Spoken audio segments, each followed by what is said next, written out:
The West Nile is very prominent this year throughout the whole nation.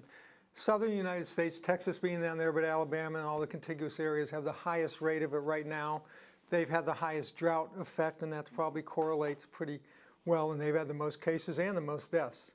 And they are very actively spraying, which I know is controversial, but not in their mind and not in my mind really, that they need to control these mosquitoes because they're having people die from that.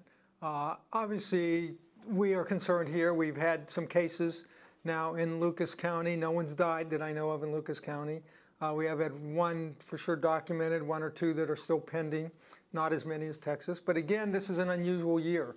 The drought, the dryness usually keeps mosquito populations way down, which they are overall. So therefore, a lot of the mosquito bornes. But the mosquito species that carries West Nile doesn't mind these conditions. In fact, thrives a little bit under these conditions with the less water and all. Although they need all that, they do well. So therefore, we've seen an emergence of West Nile as a more prominent mosquito-borne illness this summer than we did in previous summers.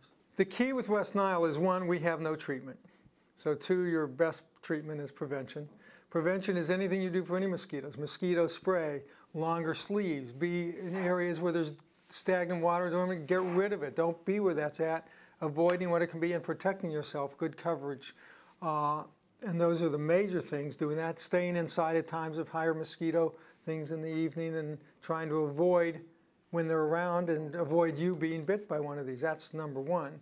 Number two, the illness itself is very broad-based. It can be anything from like, I got a little summer cold, muscle aches, to unfortunately people dying of it, mostly when it involves the brain and central nervous system. So if you think you're sick or high fever, really there it is, worthwhile getting checked because other diseases, one, could mimic it.